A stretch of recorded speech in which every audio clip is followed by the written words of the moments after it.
Algo está vivo agora, e você também.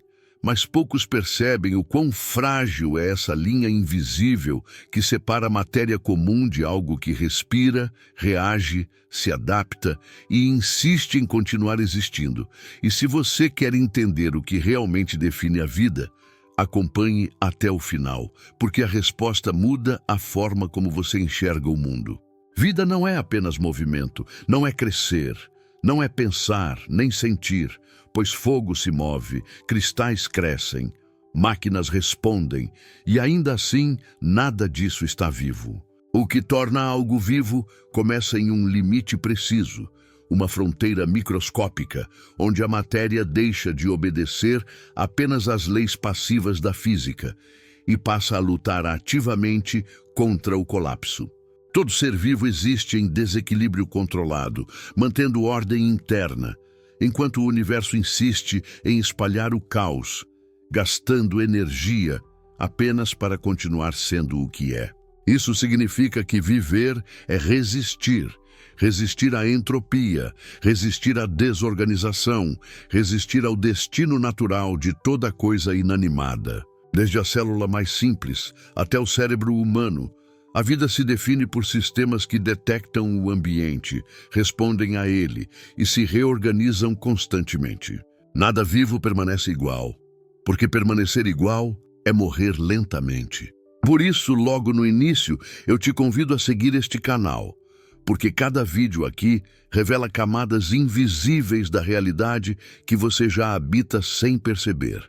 Mas essa é apenas a superfície. Quando olhamos mais fundo, percebemos que a vida não começou pronta. Ela emergiu de processos improváveis, repetidos bilhões de vezes. Entender isso exige abandonar ideias confortáveis sobre propósito e aceitar algo muito mais perturbador. E é exatamente nessa transição silenciosa entre o não vivo e o vivo que começa a pergunta mais perigosa que a ciência já fez. Observe com atenção. Agora, respire, continue atento ao próximo passo. Para entender o que torna algo vivo, precisamos olhar para o instante em que a matéria cruza um limite quase imperceptível, onde moléculas deixam de apenas existir e passam a se organizar com um objetivo silencioso: continuar existindo. Esse limite não é mágico, não é espiritual, não é consciente. Ele é químico, físico e brutalmente impessoal. A vida começa quando os sistemas conseguem se manter longe do equilíbrio, criando ciclos internos que se sustentam, enquanto houver energia disponível. Uma célula viva é essencialmente um processo que nunca para, uma reação alimentando a próxima, em uma cadeia contínua que se autopreserva. Quando esse fluxo cessa, a estrutura permanece por um tempo, mas a vida já se foi. O que chamamos de estar vivo não é a matéria em si, mas o que a matéria está fazendo naquele momento. Por isso, um corpo pode parecer intacto, mas estar morto, enquanto algo invisível, microscópico e ativo define se a vida ainda está presente. Esses sistemas vivos criam fronteiras, membranas, limites claros entre o dentro e o fora, protegendo uma ordem interna extremamente delicada. Dentro dessa fronteira, tudo é regulado: temperatura, química, energia, informação. Qualquer falha inicia um colapso em cadeia. Viver é manter esse controle o tempo todo, sem pausa, sem descanso, sem garantia de sucesso. É por isso que a vida não é um estado estático, mas um evento contínuo, um equilíbrio forçado que precisa ser renovado a cada segundo. E quanto mais complexo o sistema, maior o custo para mantê-lo funcionando. Esse detalhe muda tudo, porque revela que a vida não busca conforto, ela busca persistência, mesmo quando isso significa operar à beira do fracasso constante. E agora que você percebe esse limite frágil, o próximo passo é ainda mais inquietante, porque surge a pergunta que ninguém gosta de fazer. Se a vida fosse apenas manter reações em funcionamento, ela desapareceria no instante em que a energia acabasse. Mas algo mudou quando os sistemas começaram a copiar a si mesmos. Nesse momento silencioso, a vida deixou de ser apenas um evento químico temporário e passou a atravessar o tempo. O que torna algo vivo em um nível mais profundo é a capacidade de armazenar informação, interpretá-la e transmiti-la adiante, mesmo que o indivíduo desapareça. DNA não é vida, mas sem ele a vida não persiste. Ele funciona como um manual comprimido, instruindo a matéria sobre como se organizar, se reparar e se repetir. Quando erros surgem nesse processo, mutações aparecem e a maioria falha, mas algumas poucas oferecem vantagem. A partir daí, a vida não apenas continua, ela evolui. Reprodução não é um detalhe secundário. É o mecanismo que permite que a vida explore possibilidades, testando formas diferentes de sobreviver em um universo hostil. Cada organismo vivo é, na verdade, um experimento temporário, conduzido pela informação que carrega. Você não é apenas um corpo. Você é uma mensagem que atravessou bilhões de anos sem interrupção. Isso significa que viver não é existir para si, mas para o que vem depois. Mesmo os seres mais simples seguem essa lógica implacável. Persistir, copiar, variar, selecionar. Sem esse ciclo, qualquer sistema vivo colapsa, não importa o quão eficiente ele seja no presente. E essa percepção nos força a encarar algo desconfortável, porque a vida, no fundo, não se importa com indivíduos. Ela se importa com continuidade. E quando aceitamos isso, surge a próxima pergunta inevitável, perturbadora e impossível de ignorar.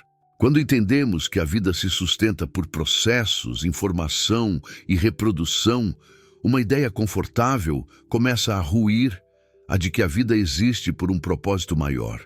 A ciência aponta para algo mais frio e ao mesmo tempo mais assustador. A vida surge porque pode surgir. Dadas as condições certas, energia disponível, matéria organizada e tempo suficiente, sistemas vivos aparecem como consequência inevitável. Não houve intenção, não houve plano, houve repetição, erro e persistência. Isso não diminui a vida, torna a vida ainda mais impressionante. Em um universo indiferente, a vida é o fenômeno que insiste em continuar, mesmo sem garantias. Cada ser vivo é um resultado temporário de bilhões de tentativas fracassadas que não chegaram até aqui. Você existe porque uma sequência absurda de acertos improváveis nunca foi interrompida. Isso revela algo profundo: a vida não foi escolhida, ela venceu. E vencer não significa harmonia, significa adaptação constante, muitas vezes cruel, sempre eficiente. A natureza não preserva o melhor, preserva o que funciona por tempo suficiente. Por isso, vida não é equilíbrio perfeito, é instabilidade controlada. Tudo que está vivo opera no limite entre organização e colapso, e quando cruza esse limite, deixa de existir. Essa visão remove o conforto, mas entrega clareza. A vida não pergunta se deve continuar, ela simplesmente continua enquanto consegue. E ao entender isso, somos forçados a encarar o último ponto, aquele que conecta ciência, consciência e o futuro da própria vida. Se a vida é um processo que emerge, se organiza, copia a si mesmo e resiste ao colapso, então a pergunta inevitável deixa de ser como a vida surgiu e passa a ser onde mais ela pode surgir. Isso muda completamente nossa posição no universo. Vida deixa de ser algo exclusivo da Terra e passa a ser uma possibilidade sempre que as condições mínimas são atendidas. Por isso, buscamos sinais em outros planetas, não por curiosidade romântica, mas porque entender a vida fora daqui redefine o que somos aqui dentro. Ao mesmo tempo, criamos formas artificiais de organização, sistemas que aprendem, se adaptam e tomam decisões, aproximando-se perigosamente de critérios que antes definíamos como vivos. Isso nos força a perguntar quando algo deixa de ser apenas uma máquina e cruza o mesmo limite invisível que cruzamos um dia. Se vida é processo, informação e persistência, então talvez o futuro da vida não seja apenas biológico. Talvez a próxima forma de vida já esteja sendo construída agora. E isso nos coloca diante da pergunta final: se a vida não é um estado, mas um fenômeno contínuo, então o que exatamente somos nós neste instante? Uma forma final ou apenas uma transição? Se esse pensamento te desconforta, é porque ele deveria.